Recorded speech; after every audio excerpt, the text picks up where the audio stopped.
本期视频主题啊，国民家教争霸赛，而且是大家最关注的10万级别车型。所以今天呢，我和王栋各自带来了一款新车。我今天选的这辆绝对算是神车了，你们肯定也都很熟悉了，大众朗逸。朗逸确实挺不错的，销量也挺高。但是你今天算是遇到对手了，因为我带来的这一款车型啊，算是你的同门师兄弟，全新车型捷达 VA7。所以今天的这场对比呢，就非常的有意思了。好，那咱废话少说，直接开始吧。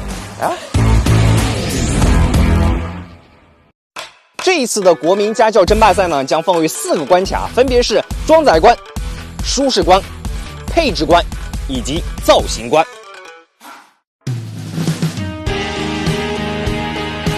作为国民家教呢，大空间那是必修课，所以第一个环节百变空间装载关，我们准备了这些道具。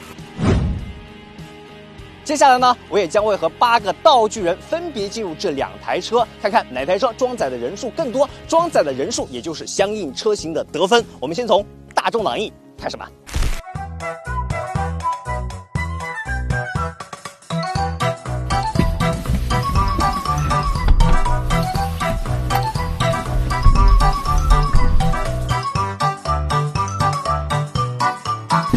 1、2、3、4、5、 6、7。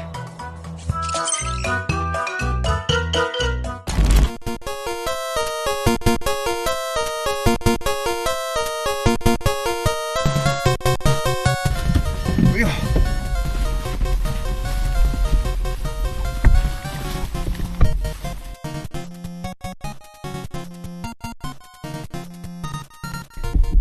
好，都进来了哈。1、2、3、4、5、6、7、8、9。结果大众朗逸前排2人，后排4人，后备箱1人，总计7个人，得分7分。捷达 VA7 呢，前排2人，后排座位4人，后排地排1人，后备箱2人，总计装载人数9人，得分9分。除了装载测试之外，我们接下来会用手中的卷尺分别测试一下2台车后排的横向和纵向尺寸，以及后备箱的尺寸数据，直接打在屏幕上。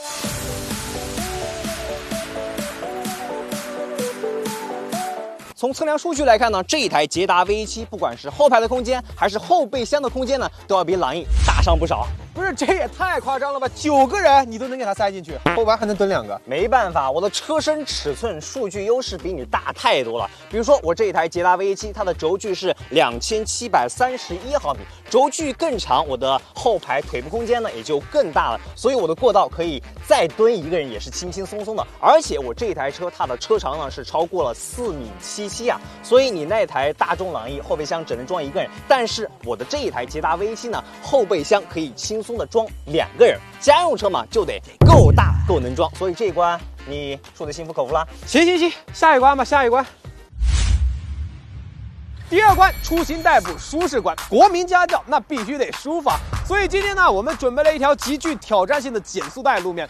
待会儿呢，我们就要在这个颠簸路上做一个大胆的挑战。我们呢会在2台车的后备箱铺设装了水的高脚杯，然后进行减速带挑战。你们猜结果会怎么着呢？ OK， 咱们就直接出发啊！3、2、1，走你！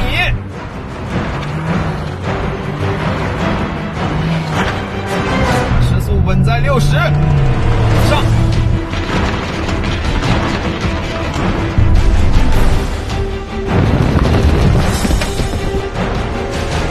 这头走有点掉。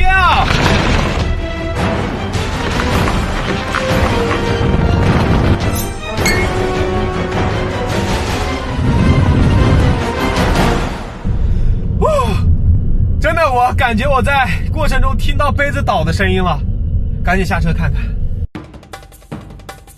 好了，轮到我捷达 VA7 了，我们出发吧！缓慢加速，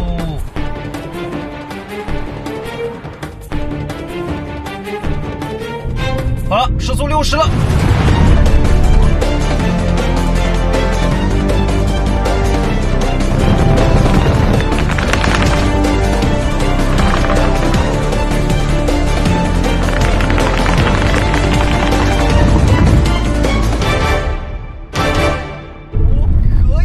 车身姿态相当稳啊。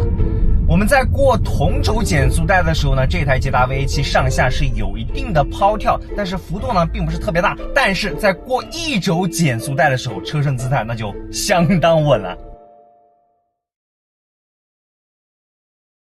同样的路段，同样的后备箱装载，怎么样？两台车差距还是挺大的吧？对呀，凭什么？时速也是一样的呀。你那是后扭力梁的悬架，你心里没点数吗？这个挑战呢，就非常直观的呈现出来了扭力梁和4轮独悬的区别啊。在过这种减速带路面的时候呢，大众朗逸它的扭力梁悬架左右车轮弹跳干涉是比较大的，所以它的弹跳比较大，它的香槟杯呢自然也就倒了。而我这一台捷达 V7，它的4轮独悬啊，左右车轮干预的比较少，过得更加的平稳一些。说白了，就是我这一台车在过减速带的，在过颠簸比较大的路面的时候呢，更加平稳一些。不过话又说回来了，这个价位捷达 V7 能够给到独立悬架，真的是相当厚道了。所以这一关呢，捷达 V7 再下一城。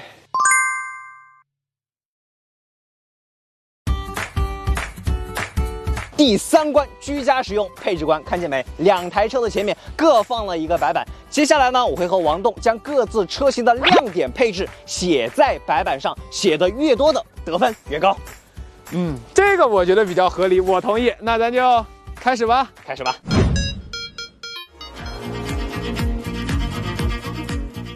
两台车的亮点配置呢已经写完了，捷达 V7 是要比朗逸呢多了一项全景天窗，其他的配置啊，捷达 V7 它的轮毂尺寸是要比朗逸更大一点，但是朗逸的液晶仪表和中控屏尺寸呢是要比捷达 V7 更大一点。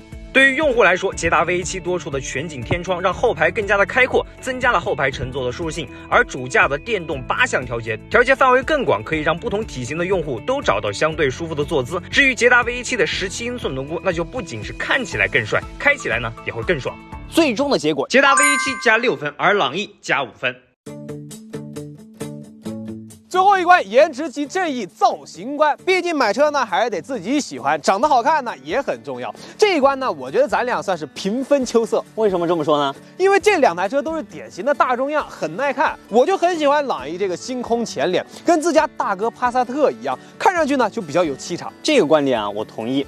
捷达 V7 呢用到了律动之势的全新设计语言，也是无界的繁星点阵格栅，加上我这台车呢更大更长，所以看上去呢会更加的有气势一些。那总体来说，外观都比较 OK， 就都打8分，没问题啊。内饰部分，这两台车呢是比较接近的，都用到了悬浮式的大屏，还有这个液晶仪表。但是我这一台捷达 V7 呢，它的细节设计上要更加的精致一些，比如说整体的用料呢更多的是皮质的，而那一台大众朗逸呢看起来它的硬塑感要更强一点。再比如说这个人体工学的座椅用到了外形的缝线，整体的精致感和质感确实要比大众朗逸更好一点。这一点确实是啊，朗逸内饰整体呢也挺 OK 的，但是细节上呢没你这车那么考究。那这样啊，捷达 V7 呢就打9分，你的大众朗逸呢给8分，没问题吧？很合理。好了，4个环节的比拼呢，到这里就全部结束了。宣布一下结果啊，捷达 V7 的得分33分，大众朗逸得分28分，所以这一台捷达 V7 赢的没话说了吧？其实呢，我这台大众朗逸各方面，比如设计、空间、驾驶体验上都挺好的，没有明显的短板，实力确实也很强啊。